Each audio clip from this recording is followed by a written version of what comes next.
Cumprimento os irmãos com a paz do Senhor.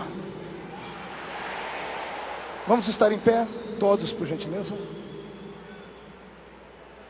Os que trouxeram a Bíblia essa noite, abram ela comigo no livro do profeta Ezequiel.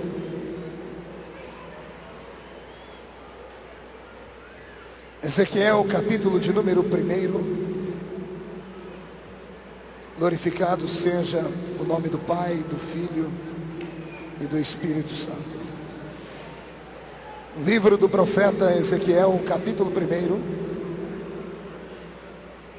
Está escrito assim: E aconteceu no 30º ano, no 5º dia do 4º mês, que estando eu no meio dos exilados junto ao rio Quebar, se abriram os céus, e eu tive visões de Deus. Amém? Feche a Bíblia, coloque no banco, coloque na cadeira. Pegue na mão de alguém que esteja do seu lado, por gentileza. Aperte a mão do irmão com carinho, até ele falar aleluia. Pentecostal que não faz barulho está com defeito de fabricação, não é? Feche os seus olhos e vamos orar. Pai eterno, eu te glorifico e te exalto nesta noite, neste aniversário lindo da sua igreja brasileira. Os que estão aqui, os que estão em casa, os que estão assistindo pela internet ou pela TV, serão impactados pela presença do seu Espírito neste momento, Pai. Nós não viemos aqui apenas para ver pessoas, nós viemos aqui para comemorar, e esta comemoração envolve júbilo e alegria. Senhor eterno, eu sei que Satanás se levantou como sempre para tentar parar esta obra, mas como sempre ele tem dois trabalhos. O primeiro é se levantar contra nós, e o segundo é cair diante de nós, porque não há poder que possa bloquear a sua unção. Antes de começar a pregar a sua palavra desta noite, eu lhe faço dois pedidos como sempre.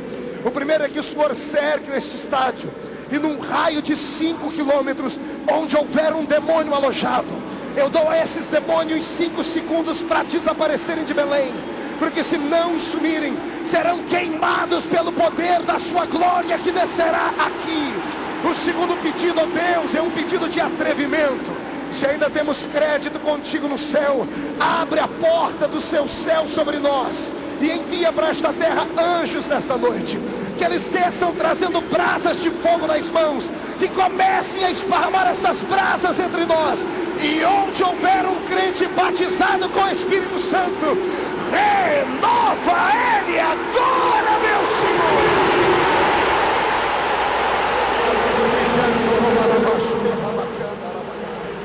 Fala conosco nesta hora, é o que eu te peço, em nome de Jesus.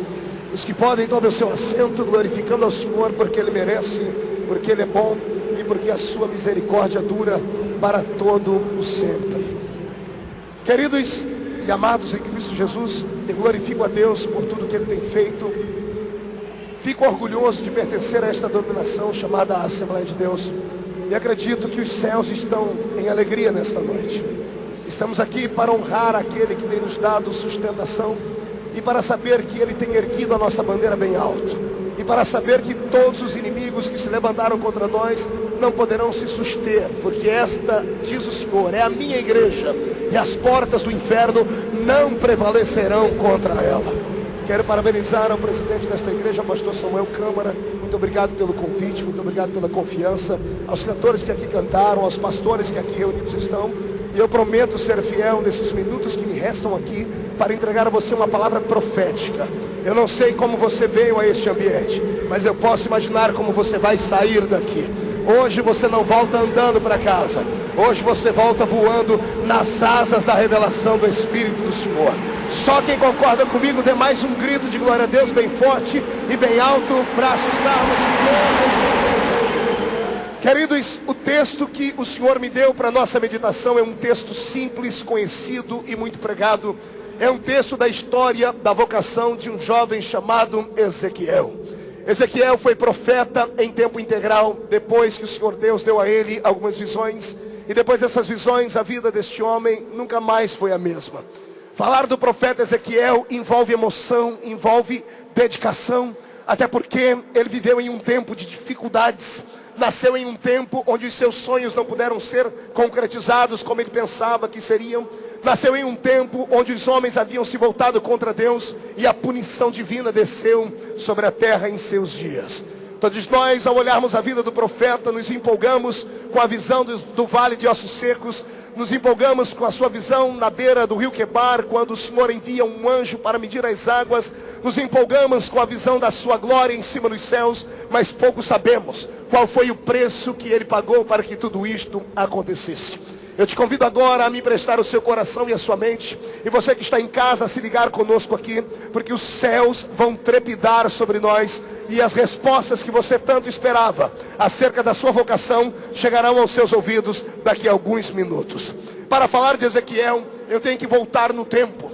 Tenho que te convidar a usar um pouco do raciocínio para entender quem era este homem, como foi que ele foi criado, como foi que ele foi gerado, porque é que o Senhor o escolheu como profeta no seu tempo. Para entender isso, eu quero que você, por favor, abra a sua mente, venha expandir os seus conhecimentos comigo. Uma vez sentei-me para meditar nessa história e comecei a imaginar como se deu a vida deste garoto. Ele não era comum. Ele habitava em uma nação dividida em 12 tribos. Cada uma dessas tribos tinha um peso.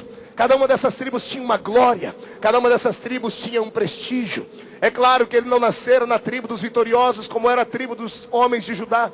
Também não nasceu na tribo daqueles onde os homens cobravam mais responsabilidade, que era a tribo dos mais velhos de Rubem. Também não nasceu na tribo do mais jovem, que era Benjamim, para então ser por todos acariciado. Ele nasceu em uma tribo chamada de Levitas, na tribo de Levi. Numa tribo que em sua época havia sido desprezada, porque eram homens apaixonados, homens cujo coração faziam trepidar dentro deles as emoções. Eles iam da paixão ao ódio instantaneamente, mas foram esses homens que o Senhor escolheu para conduzir a sua presença na terra.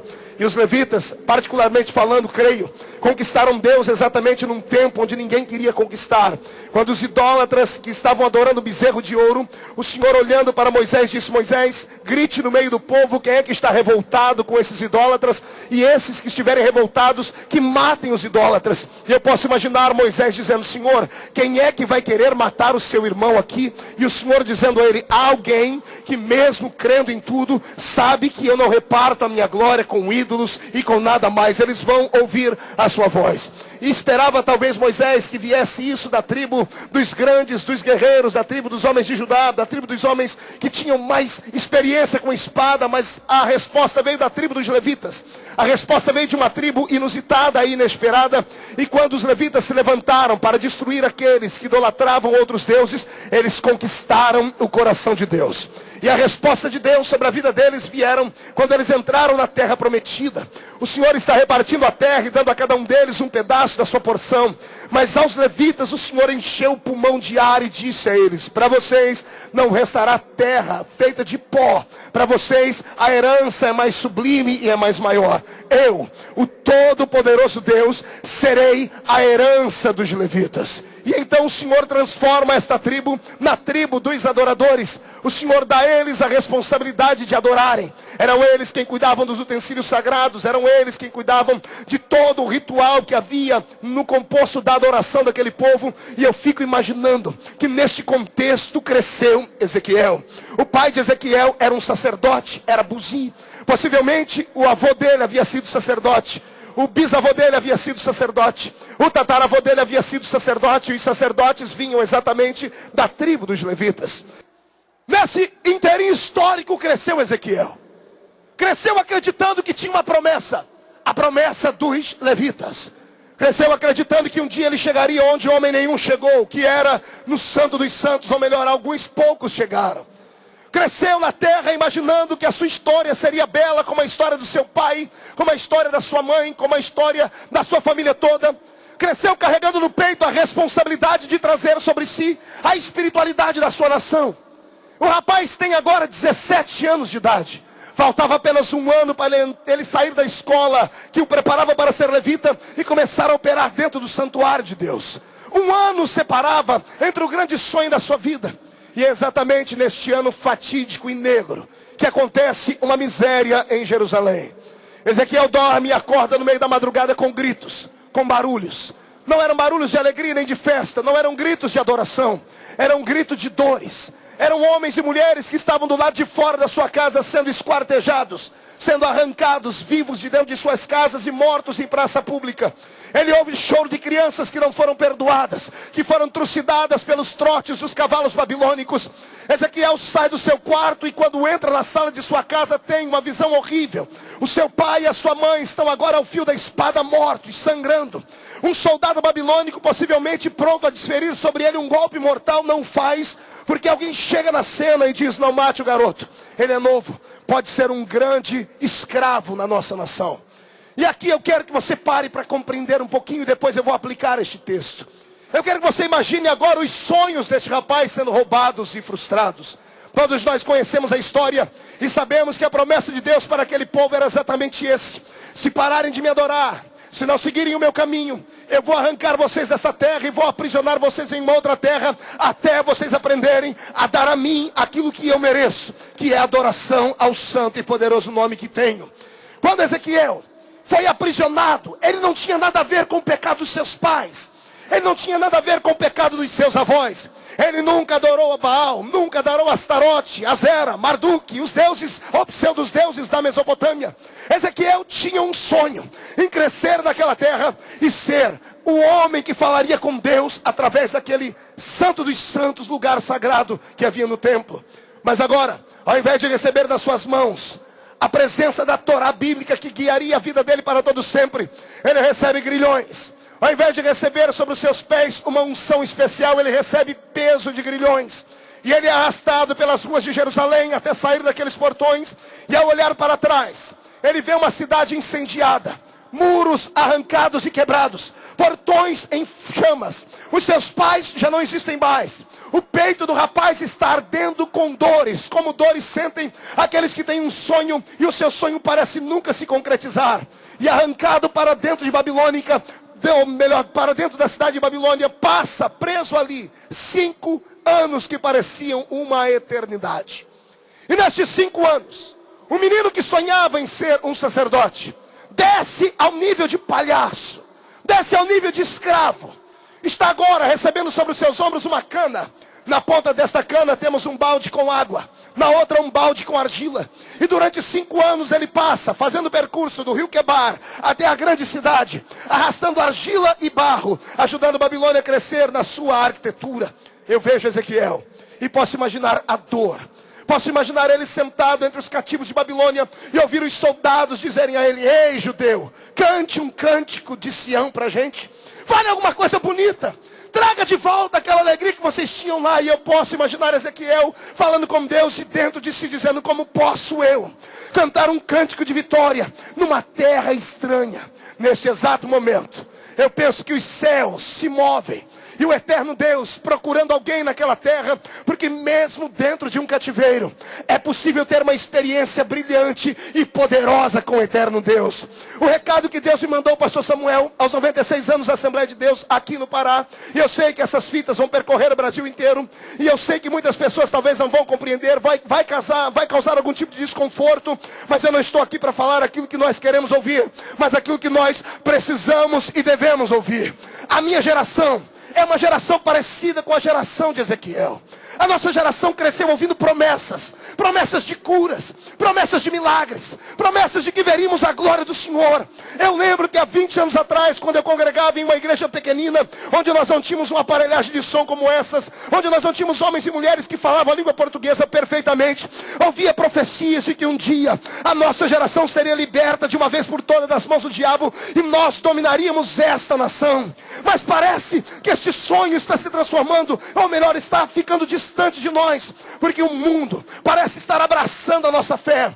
Mas quando eu olho para uma reunião como essa desta noite, e vi aqui os jovens fazendo essa coreografia do mar se abrindo, e quando eu vi aqueles que estavam sendo representados por Faraó, sendo tragado pelas águas, o Senhor disse para mim: filho, é só um tempo que dura o cativeiro. A chave que abriu a porta e prendeu o povo está na minha mão, mas cedo ou mais tarde eu vou usá-la para abrir, e o meu povo passará por ela e conhecerá o verdadeiro milagre.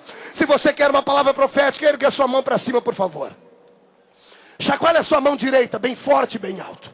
Coloque no ombro de quem está do seu lado. Agarre o ombro do seu irmão com carinho e respeito. Fez isso. Agora chacoalhe o seu irmão até ele ficar irritado. Irrite ele, chacoalhe ele. Tire ele do lugar.